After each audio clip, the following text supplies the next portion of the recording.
Ladies and gentlemen, the President of the United States, accompanied by the Vice President of the United States and the 44th President of the United States, the Honorable Barack Obama.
Indeed, it is a good afternoon. Good afternoon. Please have a seat, everybody. Please have a seat. Thank you. Feels good, doesn't it?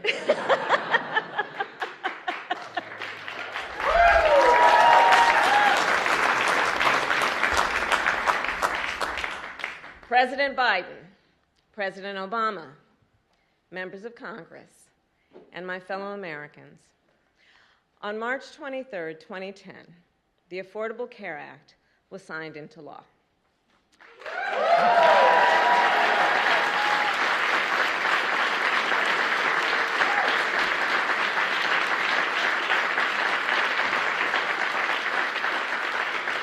In the 12 years since, the ACA has delivered high-quality, affordable health care to more than 30 million Americans. Yes.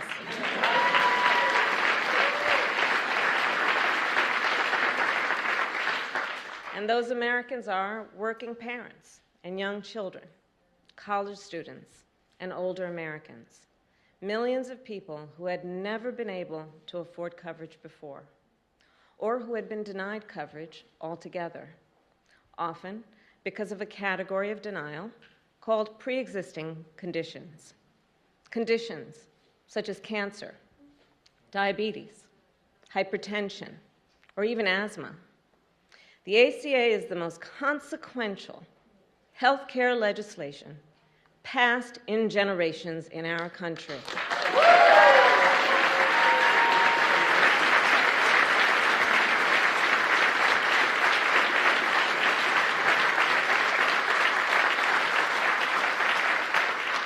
And it is something more. The ACA is a statement of purpose, a statement about the nation we must be, where all people, no matter who they are, where they live, or how much they earn, can access the health care they need, no matter the cost.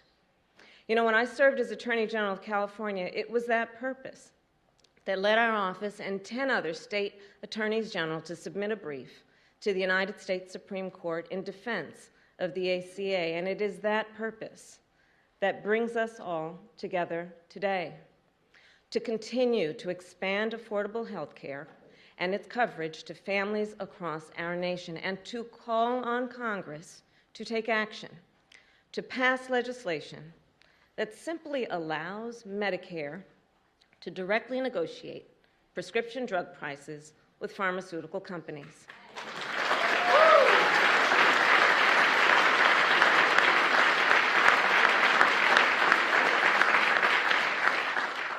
And if there's any question why, I'll explain. More than 60 million Americans are enrolled in Medicare. That would give Medicare significant bargaining power to negotiate prices for all those Americans. So instead of forcing individual patients to negotiate by themselves, to require them to pay whatever price the drug companies set, they would have that kind of representation to stand there with their fellow Americans and negotiate those prices so that they would just simply be fair. So today we also call on Congress to make permanent the ACA subsidies that are included in the American Rescue Plan.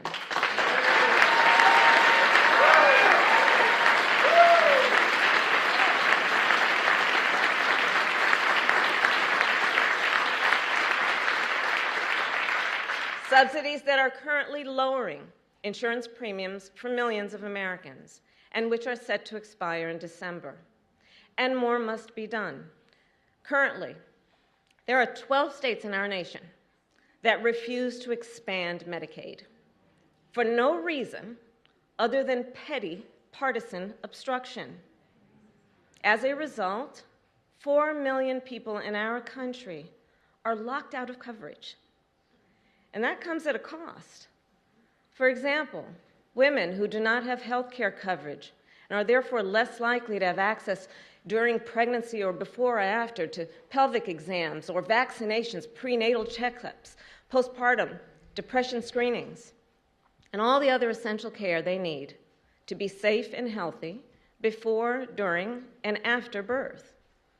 We know that expanding Medicaid coverage significantly reduces the number of mothers who die as a result of pregnancy.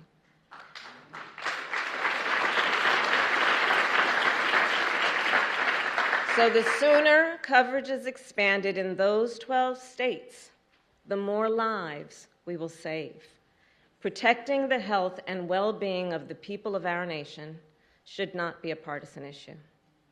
Every person in our nation should be able to access and afford the health care they need to thrive, not as a privilege, but as a right. And that is why our administration will continue to use every tool at our disposal to strengthen the ACA. And with that,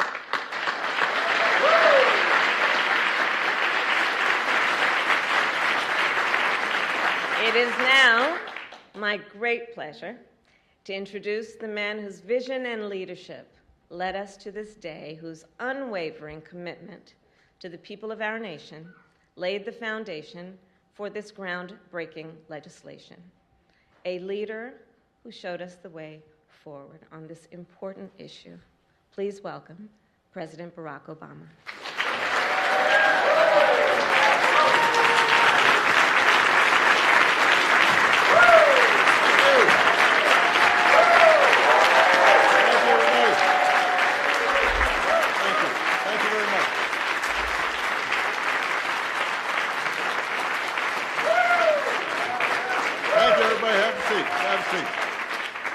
Thank you. Vice President Biden, Vice President. That was a joke.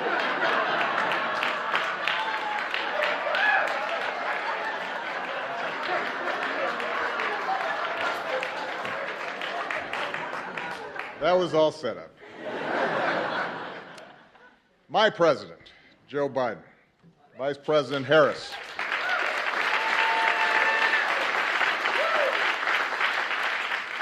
our dear friend, Madam Speaker, Nancy Pelosi,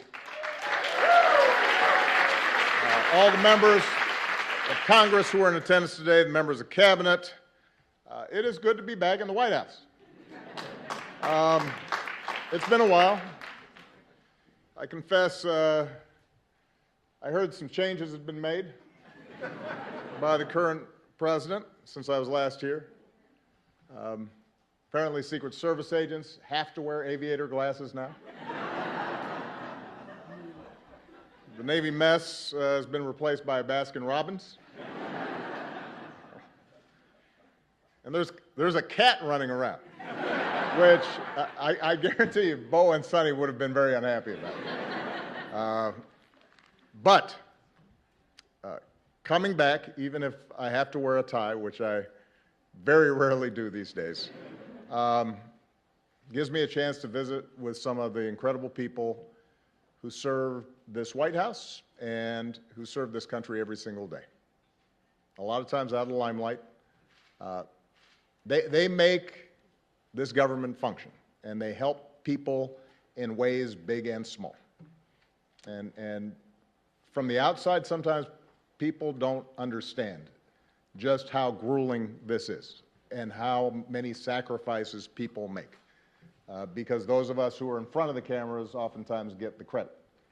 But it's a lot of people who are devoted day in, day out to making this country better that matter, and a lot of them are represented here. And that's not just in the West Wing, by the way. It's also in the residence. There were a lot of people who looked after our families that I will always be grateful to. So it's wonderful to be back to say thank you to all of you.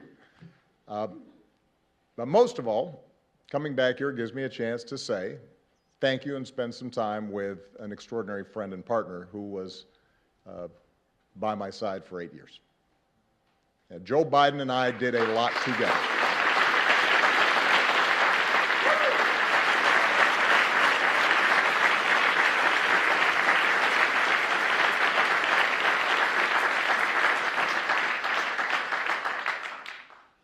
We helped save the global economy, made record investments in clean energy, we put guardrails on our financial system, we helped turn the auto industry around, repealed Don't Ask, Don't Tell.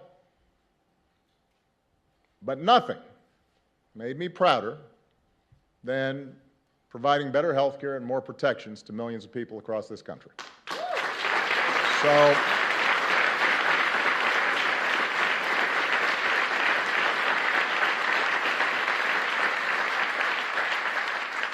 So when President Biden said he was not going to just celebrate the ACA, but also announce actions that would make it even better, I had to show up.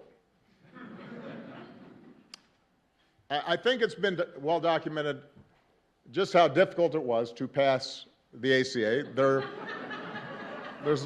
You can get a lot of testimony here in case folks haven't heard. You know, as a country, we have been talking about reforming health care for 100 years. Unlike almost every other advanced economy on earth, we didn't have a system that guaranteed access to health care for all of its citizens. Millions of people didn't have health insurance, often because their employers didn't provide it or because it was too expensive. But despite the fact that our health care system didn't work well, it was hard to change. Healthcare represents about 1/5 of our economy. That's trillions of dollars that are involved. So there were a lot of different economic interests that were vying to maintain the status quo. And because the majority of Americans did have health care, some people naturally worried that they'd lose what they had. The media was skeptical of past failures. There was a lot of misinformation, to say the least, flying around. And it's fair to say that most Republicans showed little interest in working with us to get anything done. That's fair to say. But despite great odds, Joe and I were determined. Because we'd met too many people on the campaign trail who'd shared their stories. And our own families had been touched by illness. And as I said to our dear friend Harry Reid, who is missed, wished he was here today, because he took great pride in what we did. I intended to get health care passed, even if it cost me re-election, which for a while looked like it might.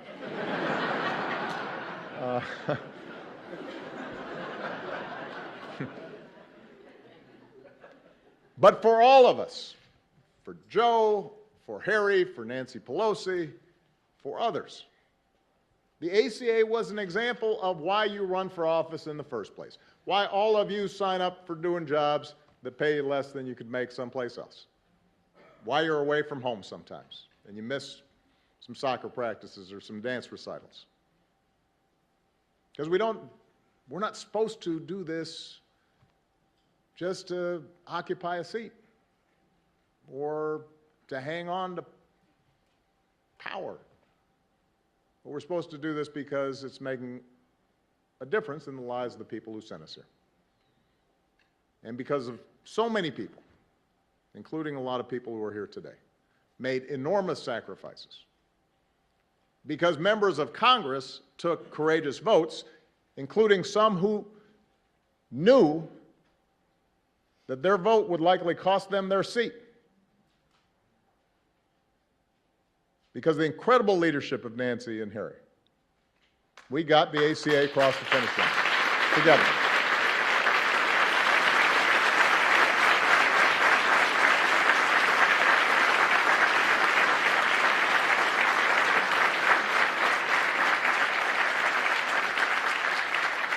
And the night we passed the ACA, I've said it before, it was a high point of my time here because it reminded me and it reminded us of what is possible. But, of course, our work was not finished. Republicans tried to repeal what we had done again and again and again. And they filed lawsuits that went all the way to the Supreme Court 3 times. I see Don Marilla here, who had to defend a couple of them.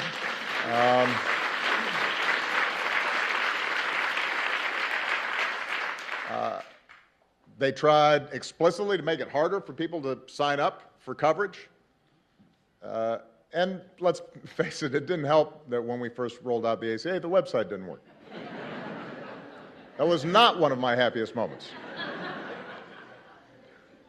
So given all the noise and the controversy and the skepticism, it took a while for the American people to understand what we had done. But lo and behold, a little later than I'd expected, a lot of folks, including many who had initially opposed health care reform, came around. And today, the ACA hasn't just survived, it's pretty darn popular. And the reason is because it's done what it was supposed to do. It's made a difference. First 20 million, and now 30 million people have gotten covered thanks to the ACA.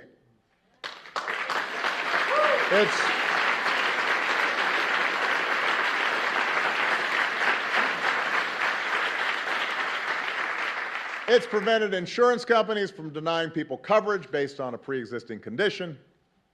It's lowered prescription drug costs for 12 million seniors. It's allowed young people to stay on their parents' plan until they're 26.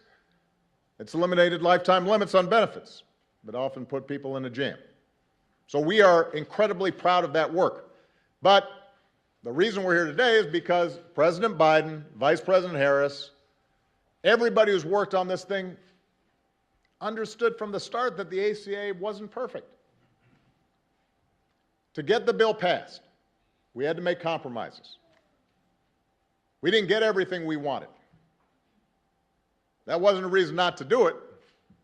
If you can get millions of people health coverage and better protection, it is, to quote a famous American, a pretty big deal.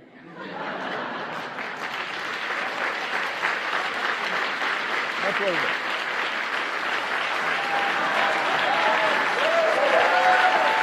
Big deal.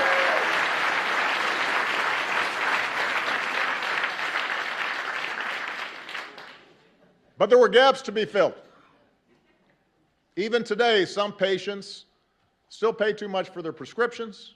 Some poor Americans are still falling through the cracks.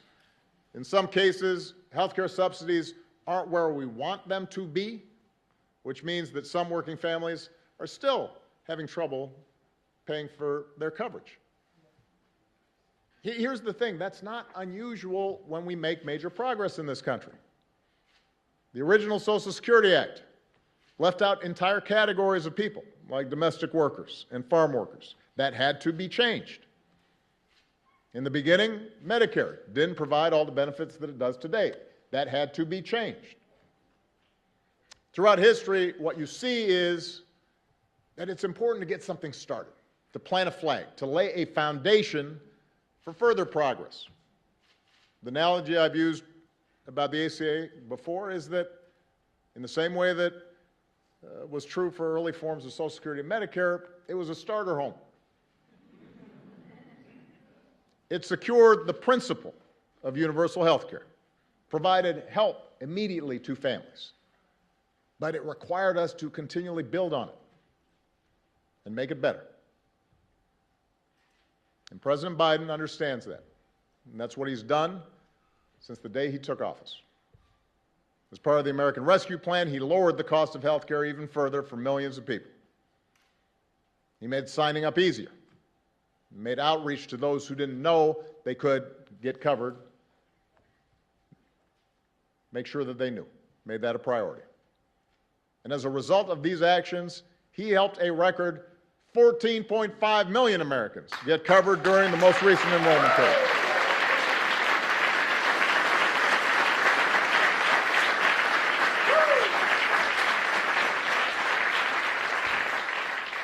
That, ladies and gentlemen, is what happens when you have an administration that's committed to making a program work.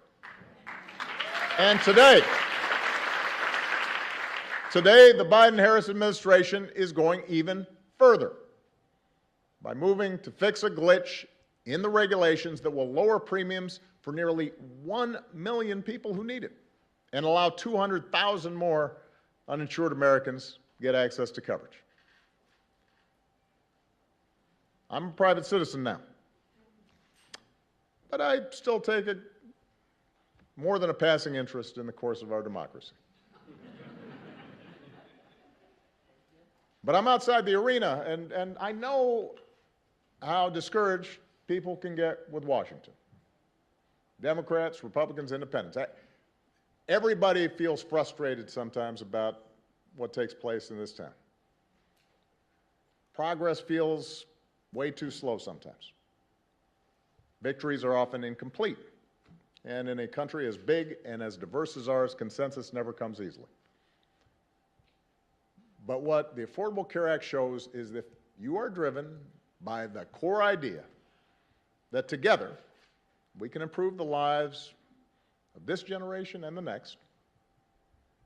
And if you're persistent, if you stay with it and are willing to work through the obstacles and the criticism and continually improve where you fall short, you can make America better. You can have an impact on millions of lives. You can help make sure folks don't have to lose their homes when they get sick, that they don't have to worry whether a loved one is going to get the treatment they need. President Joe Biden understands that. He has dedicated his life to the proposition that there's something worthy about public service and that the reason to run for office is for days like today. So I could not be more honored to be here with him as he writes the next chapter in our story of progress. I'm grateful for all the people who've been involved in continuing to make the ACA everything it can be, and it is now my great privilege to introduce the 46th President of the United States, Joe Biden.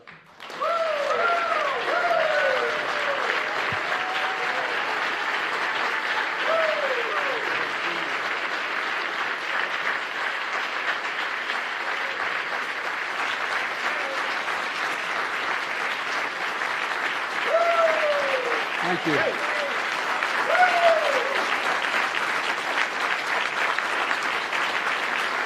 Thank you, thank you, thank you. Please. Thank you. Thank you.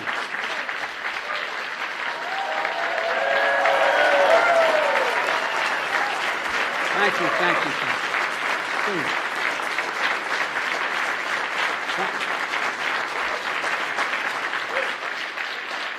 Please.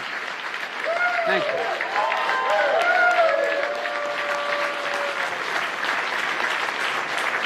Thank you very much. Please. My name is Joe Biden. I'm Barack Obama's vice president. And I'm Jill Biden's husband. By the way, the only reason Jill's not here today, she's working. She's teaching. And so I just want you to know that's why she's not here. Good afternoon, everyone. Mr. President, welcome back to the White House, man. Feels like the good old days. Being here with you brings back so many good memories. We just had lunch together, and we weren't sure who was supposed to sit where. Look, it's fitting that the first time you return to the White House is to celebrate a law that's transforming millions of lives because of you. And I say because of you. We had a lot of help, the staff, and I helped a little bit, but it's because of you. A law that shows hope leads to change. And you did that. You did it. Let's be honest. The Affordable Care Act has been called a lot of things, but Obamacare is the most fitting. Obamacare. True.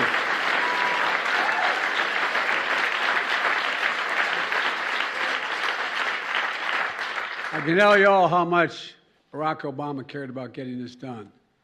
Throughout the countless hours of negotiations and the relentless political attacks, he never, ever, ever gave up. And I guarantee you that. If I had time, I could tell you all the times when he'd say, should we compromise, should we do?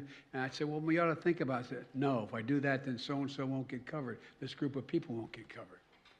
And whether it was after meeting during our weekly lunch, and we met every single day, he'd remind me why we're doing this in the first place.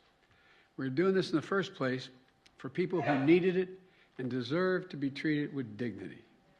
Dignity. The idea that when you can't afford health insurance for your children, for your spouse, male or female, it doesn't matter. Not only are they in trouble, but you're deprived of your dignity. Barack, you talked about the idea that it was important that we make sure that you couldn't outrun your insurance.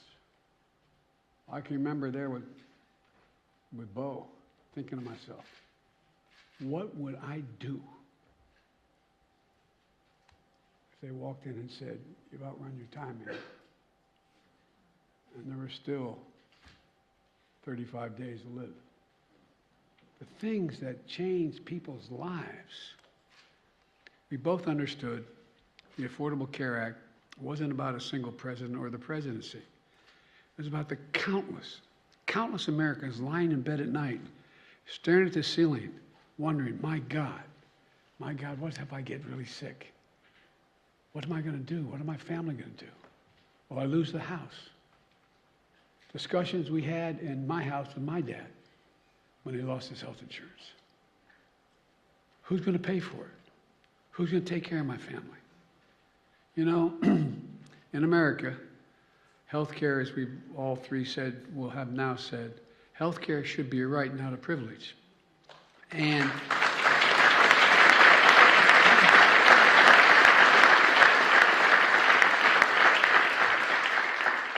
with the help of members of Congress, especially Nancy, and the advocates for families who are here today, 12 years ago, last month, 12 years ago, we made a good effort toward that proposition, and it should be right. And Barack, when you signed the Affordable Care Act into law, it became the most consequential piece of health insurance, most consequential piece of legislation, in my view, since the creation of Medicare and Medicaid in 1965. It made a difference in people's lives every day. You just talked about where we were before the Affordable Care Act and what happened in the past 12 years to make life a lot better for people. Well, I'd like to talk about where we go from here, because we knew back then, as the president said, we knew that we had to keep strengthening this legislation. Look, that's why I ran for president, and I promised to protect and build upon the Affordable Care Act. As soon as I entered office, that's exactly what Kamala and I did, and what our administration and the Democrats in Congress here today did. We passed the landmark American Rescue Plan, which not only helped us in COVID-19 get it under control and our economy back on track, it got millions more people insured under the Affordable Care Act. It made it easier for people to sign up for coverage in the middle of a pandemic. It opened to special enrollment people and gave millions and millions of Americans more time to enroll.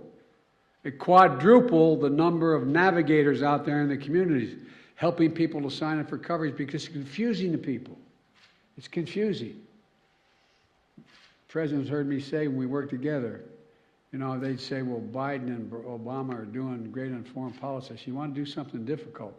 Try health care. Not a joke. Not a joke.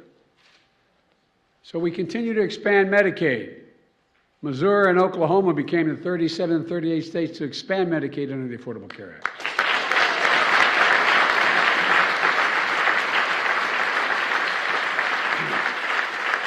And as been mentioned, over 31 million people now have health insurance through the Affordable Care Act. 4 out of 5 Americans can find quality coverage for under $10 a month. The average family is saving $2,400 a year on their premiums. That's $200 every single month, available for other needs in their lives, from gas to groceries to other basic necessities. The bottom line is this: the Affordable Care Act is stronger now than it has ever been. And today,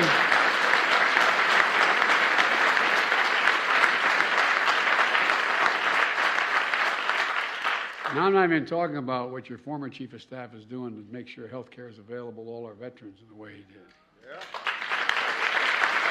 And today, we're strengthened even further. In a moment, I'm going to sign an executive order building on one of those that I signed last year. It directs federal agencies to continue doing everything in their power to expand quality and affordable health care coverage, making it easier for people to enroll in and keep their coverage, helping people better understand their coverage options, and to be able to pick the best option for that family, taking steps to strengthen benefits, lower costs, and expand eligibility, protecting Americans from low-quality coverage that can lead to a mountain of medical debt. And folks, and separately, it's time to fix what we refer to as the family glitch. Now, the family glitch, everybody in this room probably knows what it is. But it's a common issue facing 5 million Americans who can't get financial help to get coverage under the Affordable Care Act. And here's the problem. Under the current rules, a working mom is told, as long as she can afford employer-based coverage for herself, she can't qualify for premium subsidies to afford coverage for her family. Cover her, but not her family. We're working to change that. Once today's proposed rule is finalized, starting next year, working families in America will get the help they need to afford full family coverage, everyone in the family.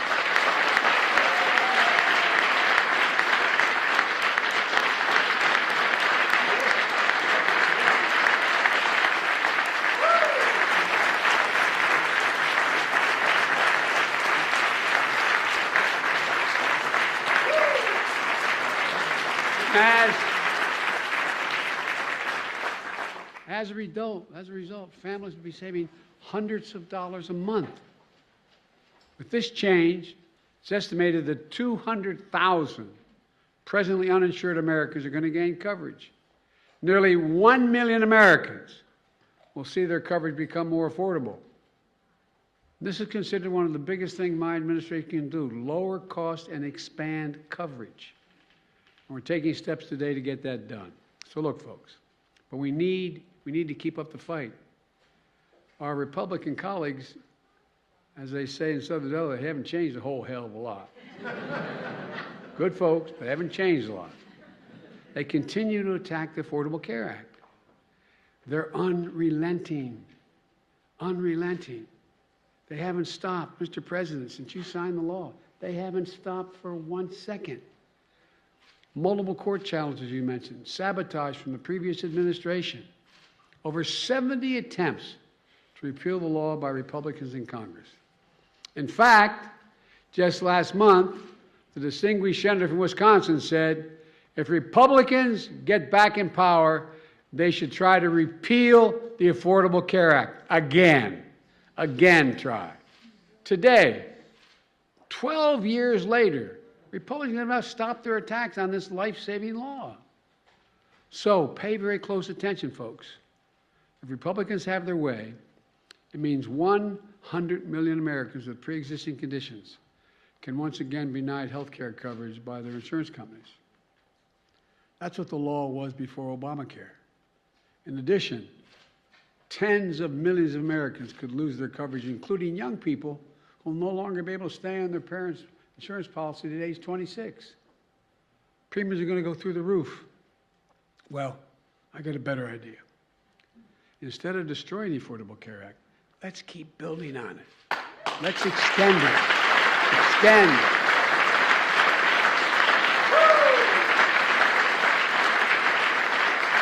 And because of all the folks in this room, members of Congress, the American Rescue Plan subsidizes that are lowering premiums, subsidies are lowering premiums and extending coverage. And I got a little practice when you gave me that other act, when we were president. You were president, I was with you. Look, close the Medicaid coverage gap that locks nearly 4 million Americans out of coverage just because their states refuse to expand Medicaid. Lower prescription drug costs, which was mentioned already, by allowing Medicare to negotiate prices for drugs that are on the market. We can do this. We should do this. We have to do this. But let me close with this. 12 years ago, at a bill signing the Affordable Care Act, President Obama said, quote, "We're a nation that does what is hard, what is necessary, and what is right." That's exactly what he did. Exactly what he did. And folks, that's what we have to do. That's what we do as Americans. You know, it's what all of you did here in making the Affordable Care Act possible. I really mean it. We just got to keep it going and keep building on it. We need to keep the faith. We need to remember we're the United States of America, and there is simply, literally, nothing beyond our capacity when we're united and do it together. So God bless you all. May God protect our troops. And now I'm going to sign an executive order. And Barack, let me remind you, it's a hot mic.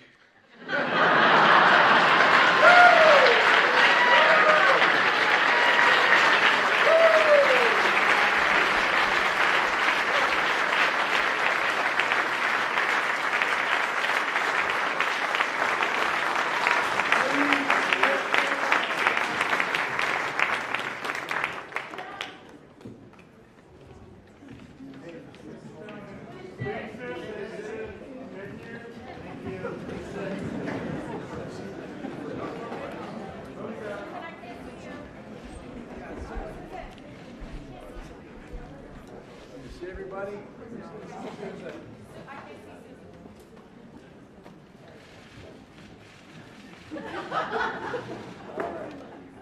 I have to admit, one thing I haven't gotten down. Barack Obama could sign his name using 9 different pens. I'm going to use one.